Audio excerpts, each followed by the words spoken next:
Good to be all together at the Hall of Fame this week. Not a media one. No, Premier League Hall of Fame, which elects former stars of the Premier League and the latest Eden Hazard and Gary Neville. And we were all there in a Grosvenor Square, London, a very smart hotel. Used to be the American Embassy, Tariq. And the big eagle still on top of that hotel. Guys, you looked very smart. Can I just apologise for my appearance? I didn't remember it was going to be on the Tuesday. I had to buy an emergency sweater. We chatted to the somebody involved in a rival global podcast empire, Gary Lineker and his son, Harry. Any tips? Get free video content from DAZN. Well, guys, speaking of podcast entrepreneurs, one of the winners, obviously, or what do you call the people? Inductees for a Hall of Fame? Also, a podcast entrepreneur. Gary Neville. Yeah, Gary Neville. He wasn't there in person. But he was busy in his other entrepreneurial endeavour, I think. But Eden Hazard, he was there with his family, Rob. Yeah, good turnout from all of them. Just shows what it means to him to win such an accolade. I thought that was really lovely. So his mum was there, his dad, his wife and kids, his brothers, who I think a couple of them are professional footballers as well. It was really quite wholesome, wasn't it, to see the whole gang there? It was quite nice to watch them and watch him, kind of someone who really enjoyed playing football and his family enjoyed watching him. It was very, very wholesome, like I said. Wholesome. Is the rest of the pod going to follow like this, or back to cynical mode for you? Rob, what do you mean? We'll see. It's might be a pod about awards. Who knows? Hello, welcome back to Sports Unlocked with Tariq Panja from the New York Times, Martyn Ziegler from the Times, and myself, Rob Harris from Sky News. And to give things away, we often do spend the week discussing just what will be on the pod. We do. Just going to take you back, Rob. Tuesday, October the 14th. And I think Donald Trump had just been, what's the word, not ignored. He'd lost out on the Nobel Peace Prize, hasn't he? And the White House were unhappy, said the Nobel Committee had placed politics over peace. But anyway, you sent a message to our group chat, didn't you, saying, predicting FIFA to create its own Peace Prize to give it to Trump for helping bring football back to Gaza. And we laughed him out. How we laughed. How we laughed. I actually put it on the list to bring up on the pod last week then, but we often get accused of cheap shots at certain things if we do, so we didn't end up sort of floating that as an idea. What do you mean? It's a great idea, Rob. I'm glad finally someone's listened. It got a great reception, this thing. What is it? What are we talking about? Well, it got taken up by FIFA this week. We suddenly got an announcement of a FIFA Peace Prize. It's like Rob is in possession of the almanac from Back to the Future 2 with all the sports results in it, where Biff goes back in time and places all those bets. Because we're going to get into this, but it's the second time one of these crazy ideas has come to pass as policy.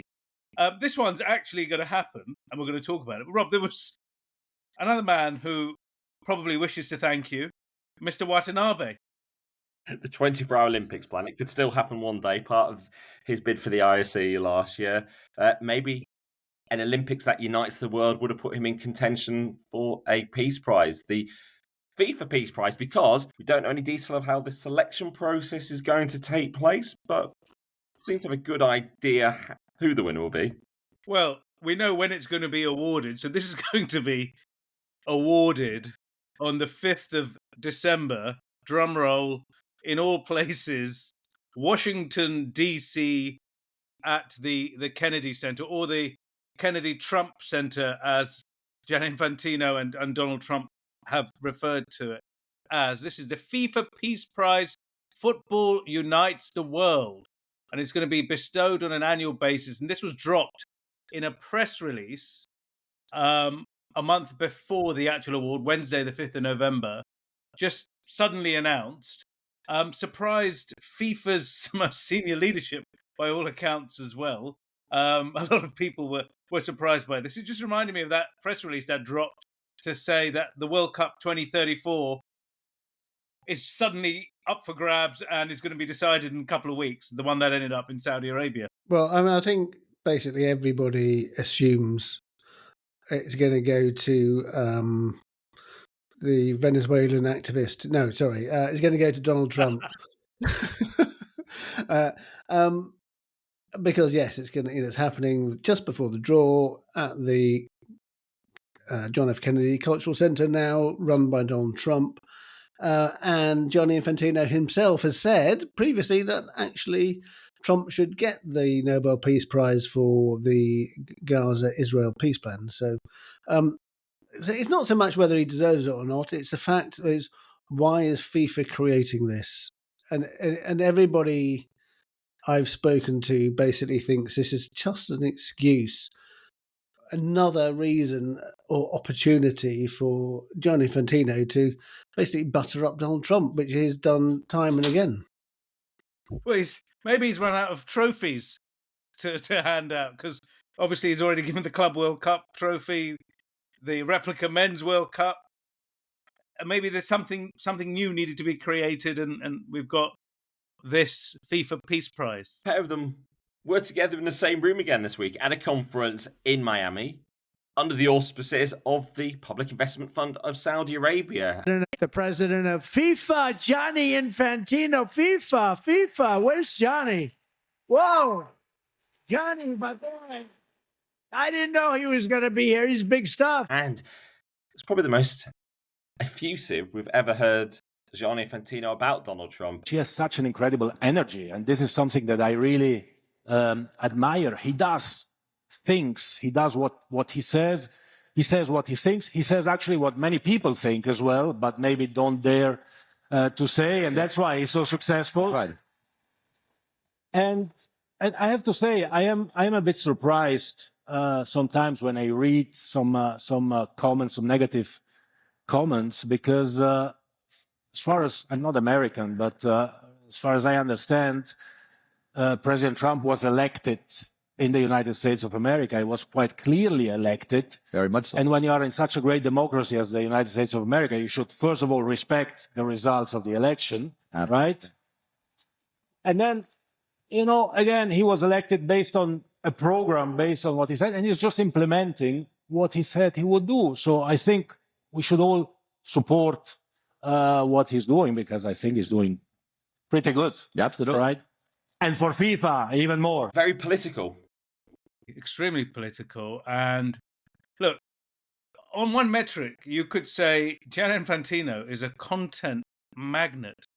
Like, this stuff, the level of engagement created by this is enormous. And a lot of it was not obviously positive. FIFA should be politically neutral. And here's Gianni Infantino talking about Donald Trump, his election win, his program, and how everybody should support it. FIFA has statutes on political neutrality for its member associations, 2 articles, in fact. I might as well read them out for the listeners here. Article 14 requires each member association to manage its affairs independently and without undue influence from third parties.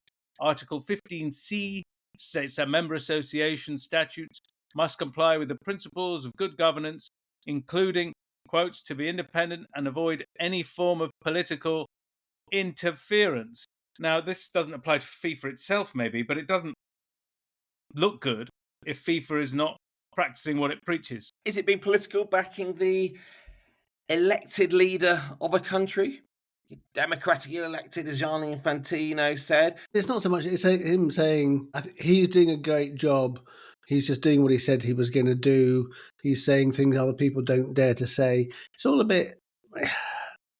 It doesn't strike me as being neutral, no. Obviously, one of the things is, in many countries, just because people are elected to lead the government doesn't lead to a carte blanche acceptance of every policy. Governments can introduce things that...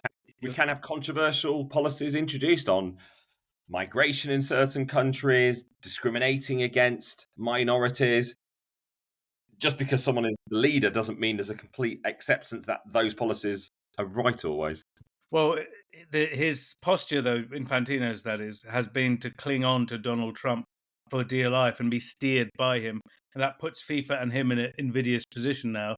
Whatever he does, and in terms of the Peace Award as well, obviously they can give it to whoever they want, but in this case, it's going to appear strange to people, given this is a guy who is effectively named the Defense Department, the war, the Department for War.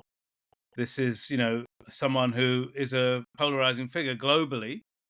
In the Americas, in particular, we've had these attacks, or strafing bomb attacks on ships in the Caribbean, which allegedly, the Trump administration sees clamping down on drug traffickers, problematic for the states and those who benefit from profiting from the supply of drugs as well. Yeah. So, all in all, it's a very strange thing to happen.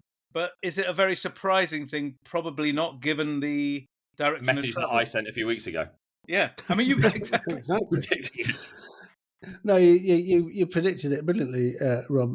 Not for the first time, as we said. I think that what struck me about this is, I got unprompted messages from at least 3 people who have had significant roles within FIFA in the last decade, who all said, "What is going on here?" And this is with the governance, basically. I had some as well, and it's quite infuriating though to get messages privately. If these people are really upset, and it talks about the structure and the power of the president of FIFA and these governing bodies as well. If these people are so upset, why don't they say something publicly? Like, people are furious about this. It's clear. You've got messages. Rob may have got messages. Everyone's messaging everyone about this thing. If there is such a groundswell of opposition to this and frustration, it's amazing how this group of people can't come together and call it out if they're frustrated by it. Well, if there's one person who might call out, who we've talked about in the past as following us on social media in some form, certainly some of the things we've covered, Zoran Mandani. Yeah, the new mayor of New York, Arsenal supporter, who's talked about, I think how excited he was to be asked a question by Sky News, Rob, one of your colleagues, because he loves watching the transfer deadline day on Sky Sports News. Yeah, which does air on parts of US TV over the years. He's got like Trump as well. This guy Mamdani, obviously very different politically, but one thing that they have in common, I think, they are great communicators and extremely charismatic. These sound bites of Mamdani's, there's so many funny, interesting sound bites that he's throughout this campaign. That Sky Sports one as well made him quite endearing, makes him look quite normal, and someone who people would kind of warm to. But who won't warm to him is FIFA, because he has called FIFA out on these ticket prices, the dynamic ticket pricing that we discussed, the way that the prices start at this incredibly high price. And he's saying that the World Cup is a World Cup for the rich and not for affordable and not for regular people. And that fits into his politics, right? This is a guy who is a democratic socialist who is talking about fighting for the common man against the super rich.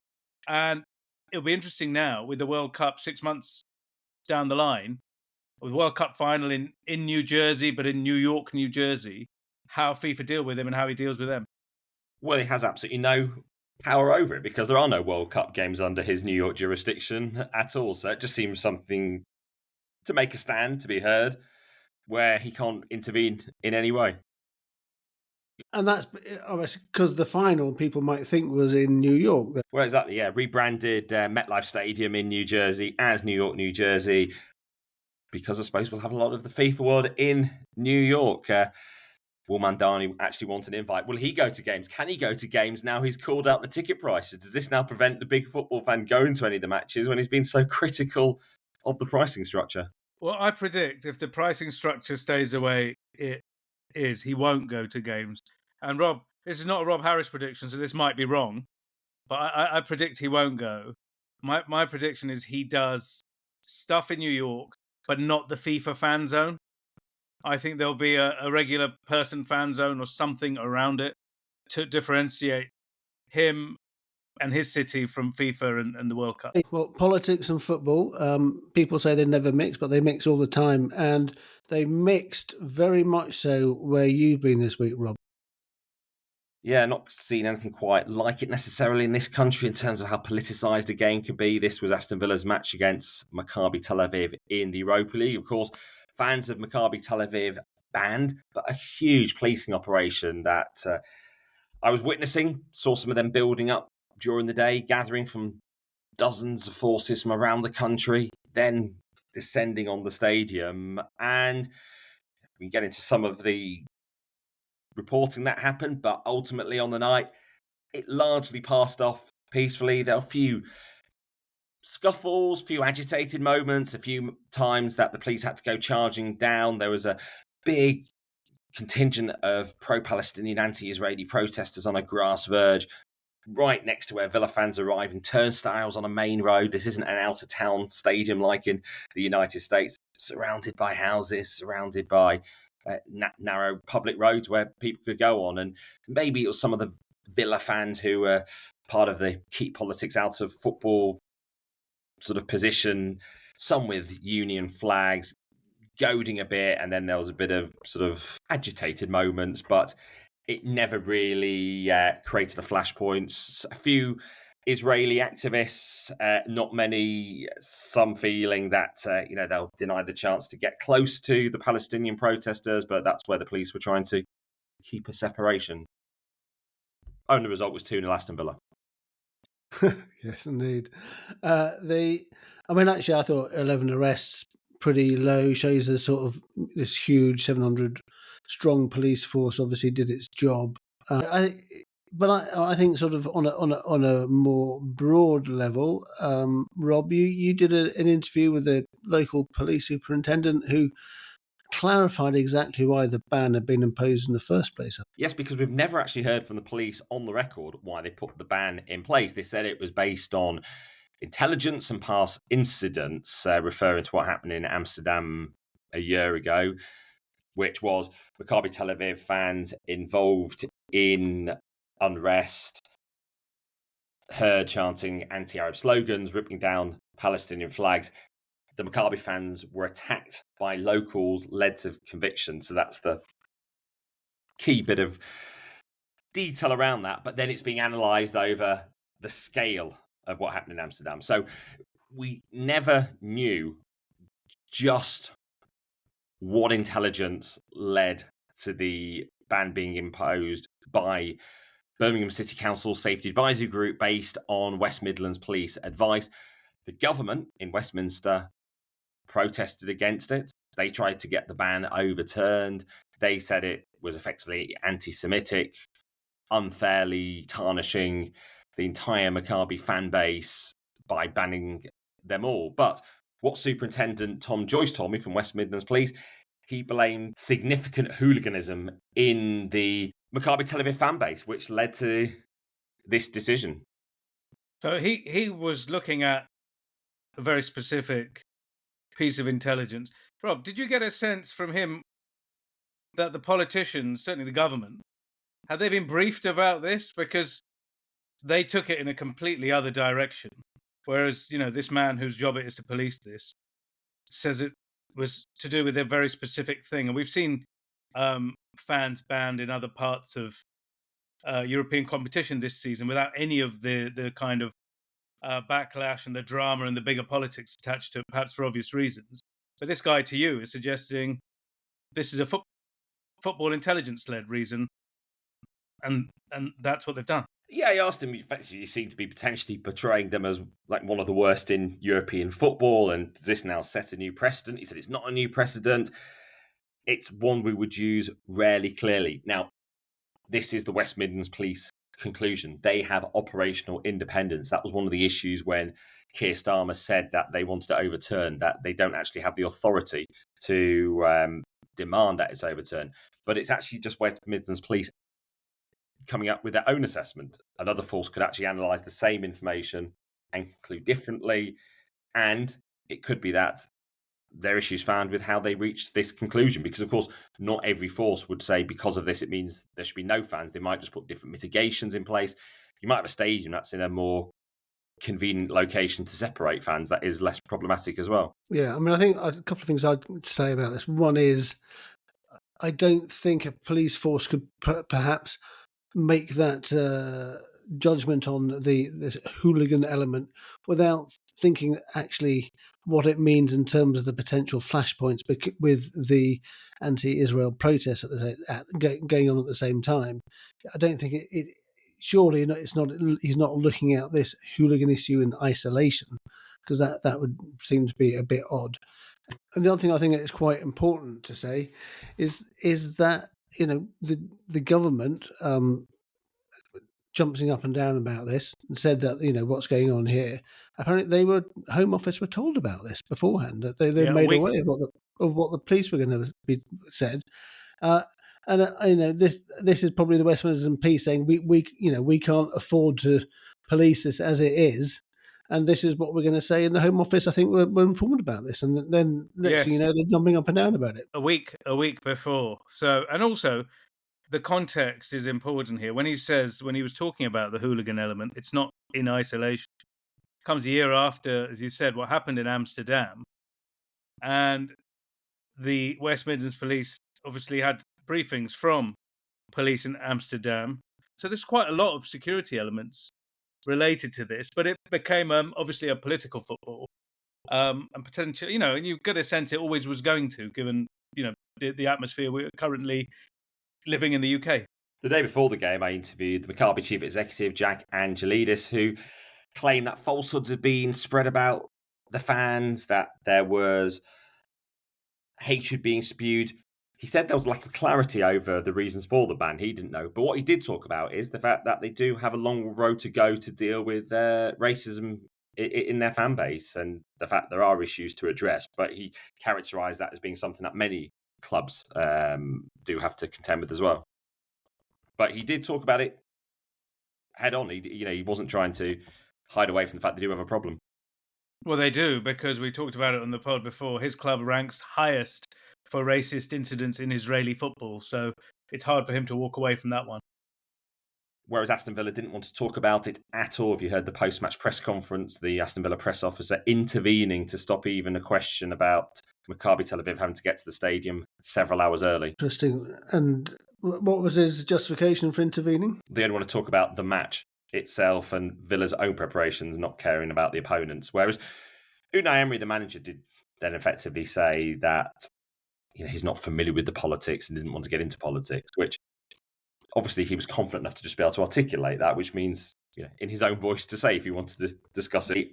Far from the first time the Israel-Gaza war, which is currently going through a ceasefire that can be shaky, has caused challenges for English football right at the start. After the October 7th Hamas attacks on Israel, there was concerns about the lack of Wembley arch lighting, which led to at least Wembley pulling back from lighting the arch for moments of national significance or tragedies around the world, and now a broader new policy as well. The English football bodies, the Premier League, EFL and the FA, have formed this group. It's called the World Events Working Group, and what it's going to do is basically provide guidance on how the English game should respond to global events, disasters, whatever. No, yeah, you're right. This is the spark for this was the October 7th attacks. Now, the FA didn't light up the arch. There was lots of criticism from politicians, campaign groups that they hadn't done because they'd done so for the Ukraine, for example. Actually, the Premier League did hold a minute silence, but they didn't hold a minute silence just for the victims, the Israeli victims of the Hamas attacks. They held a minute silence for all innocent victims of the conflict. And that again provided criticism from people, and so they have now basically taken this decision. There will be no more minute silences for global events that aren't related to football. So if something happens football-wise, then they'll take it on board. For example, classic one, the sad death of Diogo Jota. Everyone had a minute silence for that, and it's football-related. And that's clear. But anything else which happens, unless it's something like the death of the monarch, where the sort of government becomes involved, it's yes, we're not. You can have local responses to local events. For example, the Manchester clubs had event tributes when there was attacks at the Manchester synagogue, but there will no longer be these sort of national displays, which personally I think is a good thing. Yeah, we've seen this hierarchy of tragedy problem where there's been no recognition of some devastations that have had huge death tolls, but they're in perhaps part of the world that's had less coverage.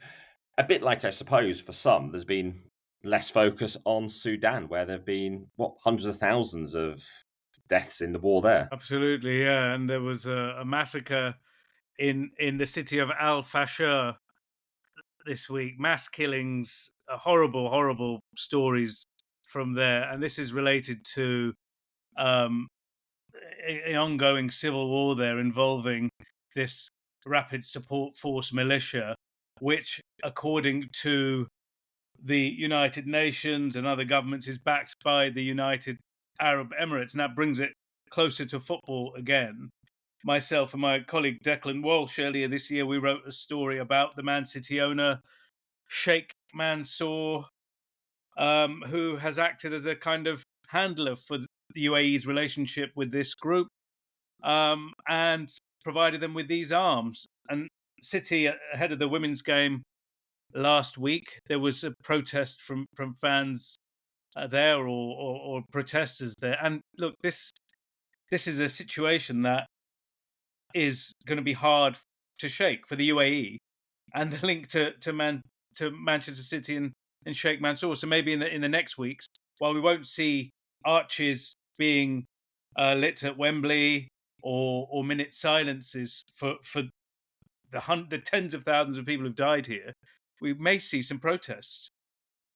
Sheikh Mansour, Vice President of the United Arab Emirates, he was there, as we've mentioned on a recent pod, at the Sharm el-Sheikh Israel-Gaza peace summit convened by Donald Trump. They're meeting Donald Trump.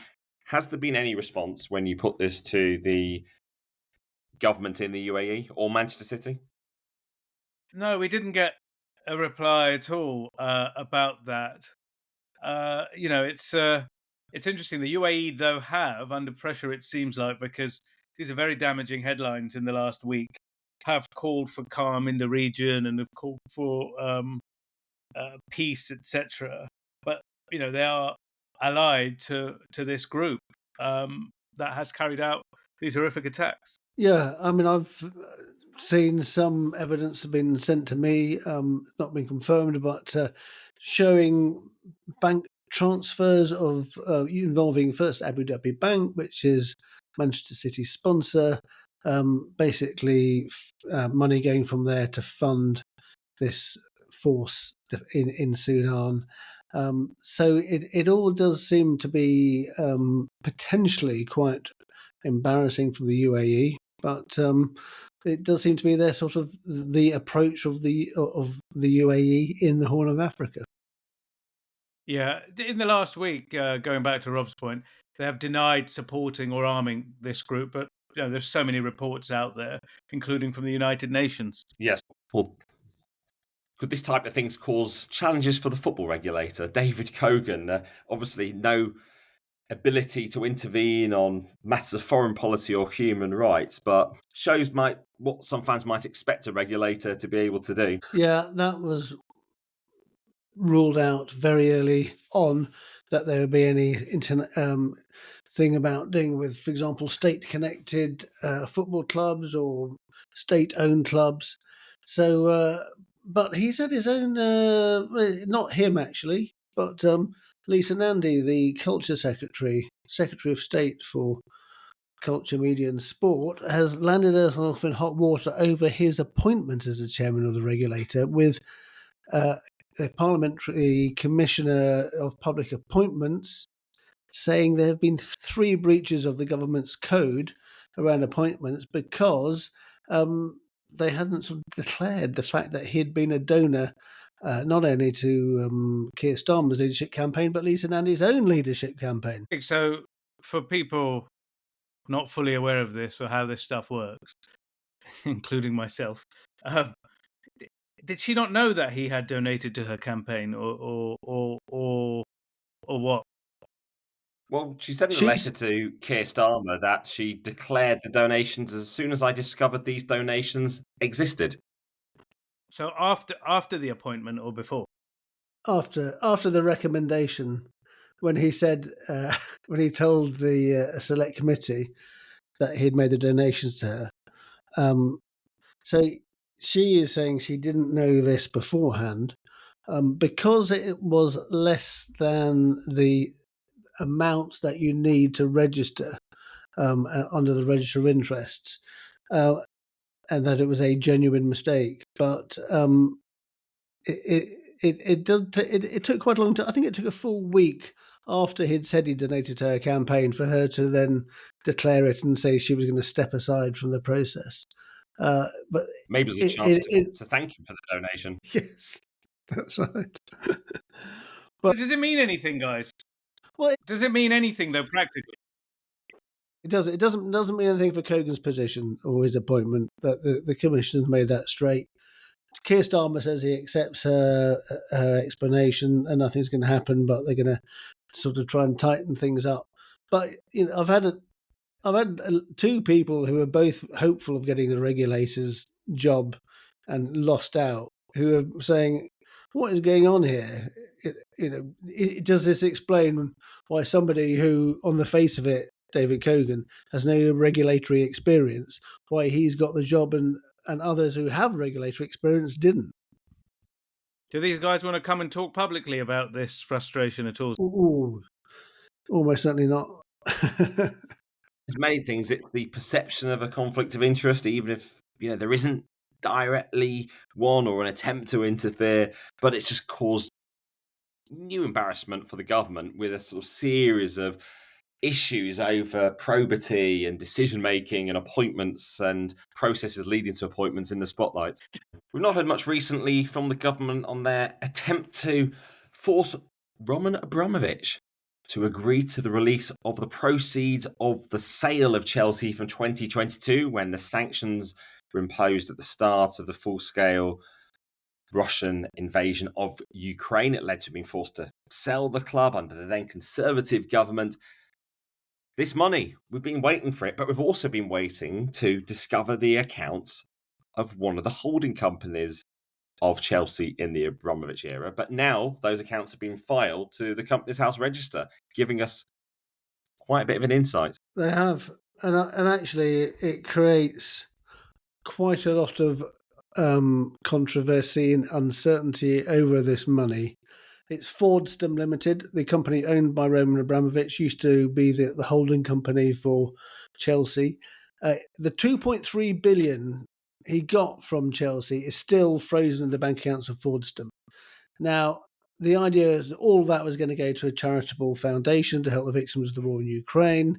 It's been held up because the government says it has to go just to be spent in Ukraine, and Abramovich wants it spent more broadly on the victims, not just within Ukraine. And which he said in the opening days of the war, when he was sort of trying to hold on to the club at the time. And that's been the problematic thing, isn't it? Because effectively Russian victims of the war could also benefit from it. Yes, exactly. But the idea was all this money was going to go. The Fordstam accounts, though, state very, very clearly that it's not the full proceeds, it's going to be the net proceeds. And after all balance items of Fordstam Limited have been cleared, and the company will be liquidated. Now, there's one big balance item, £1.4 billion owned to Camberley International Investments, a Jersey company owned by anybody? Roman Abramovich. Correct.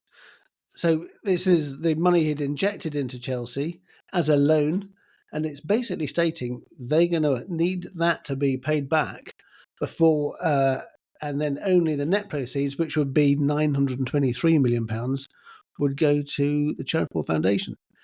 The government, not a small amount. Yeah, I mean that's a massive Not a small amount of money. That, yeah, massive change, obviously. The government says they don't, they don't recognise this. They're pushing for the full 2.3 million. They're going to go to court if necessary. Abramovich's spokesman replied saying the government has paralysed their structures. They can't do anything. I think this is like a bargaining chip.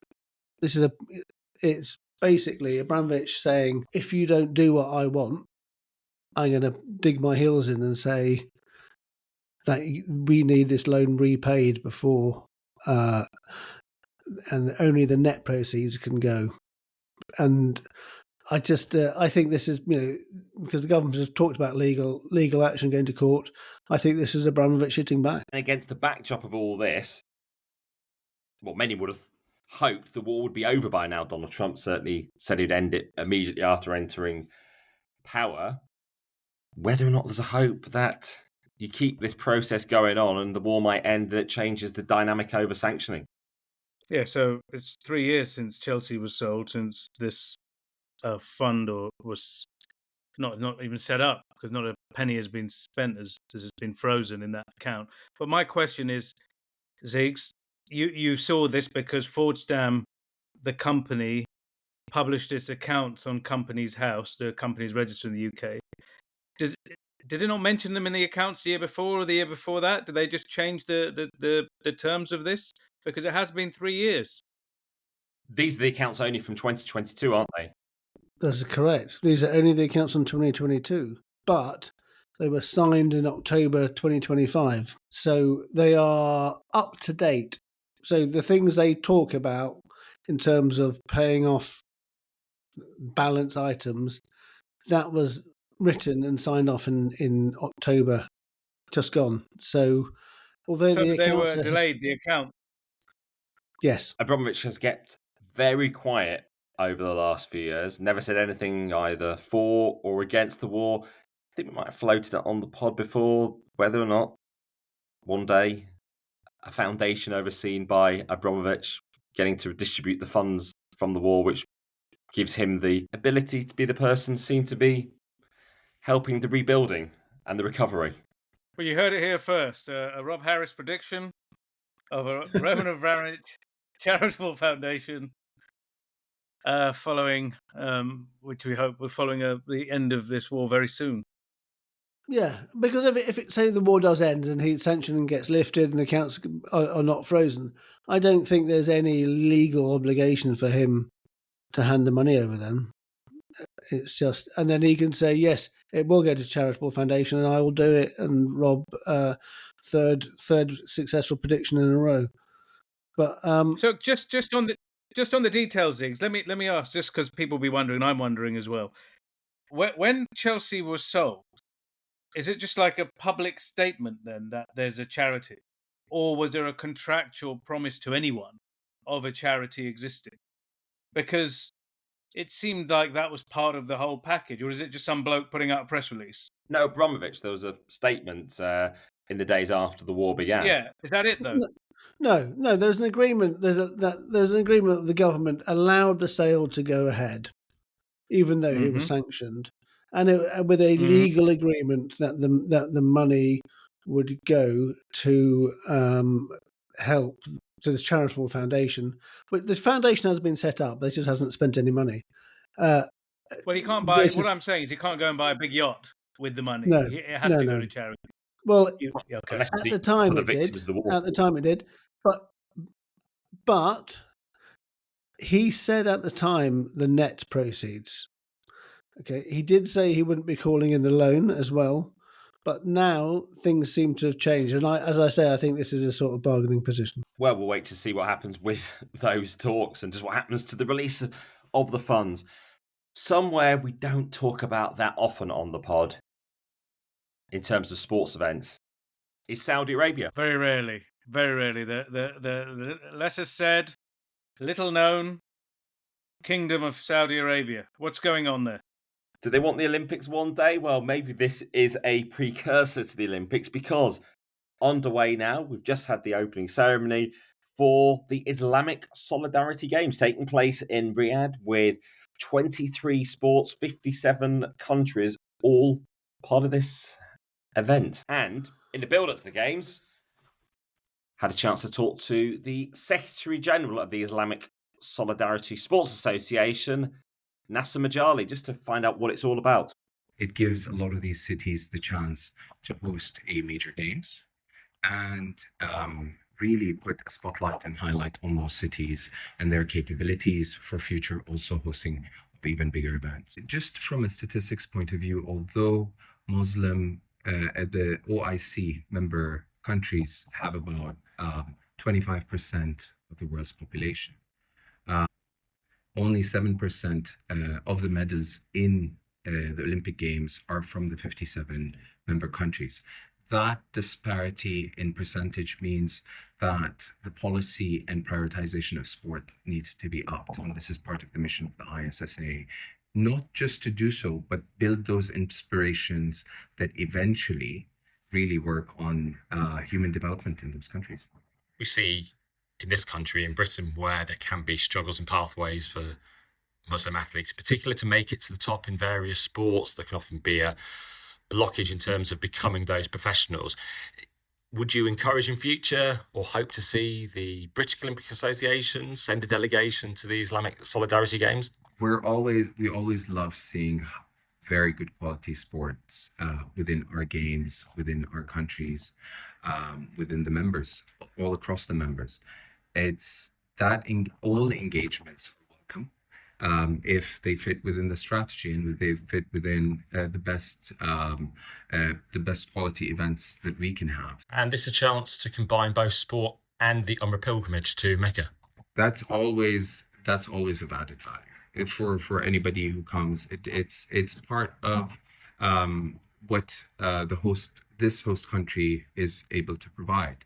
Other host countries like Azerbaijan had a lot of other also touristic options there. Konya had a mix of both religious and non-religious. There a lot of cultural. Saudi has a lot to offer. One of them is Umrah, but there's a lot of new places to explore across, whether it is in the north, south, east, or west of Saudi. And Riyadh itself has a lot to offer, and this is what we're hoping to see people explore. So that is Nasser Majali from the Islamic Solidarity Sports Association. Do you know who's showing the games? Could it be DAZN? Free worldwide. Free. Well, DAZN is, I suppose, now part owned by Saudi Arabia, so it'd be surprising if it was. Let's be honest. The world's focus is not going to be on the Islamic Solidarity Games. Did you get it? Did you get an understanding as to what the point of this is? We've talked in the past about how little interest there is in the Commonwealth Games, for example. As you heard, he did reflect on perhaps the imbalance in terms of the number of Muslim competitors in Olympics and the number who actually get medals.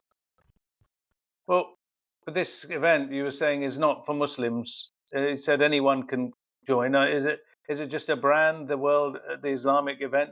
Like, I'm very confused. I mean, good luck to these people for whatever it is they're doing. But pretty sure there's not going to be a huge amount of interest. Clearly, they've spent a lot of money on public relations and coming to London and meeting people, and that's something Saudi Arabia isn't short of.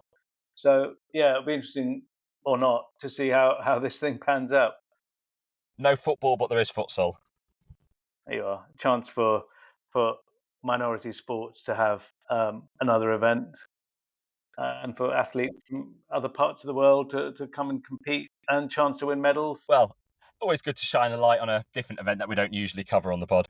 Send your thoughts, sportunlockedpod@gmail.com, @sportunlocked on all the social platforms you can find us on. But for now, thank you for listening. Goodbye.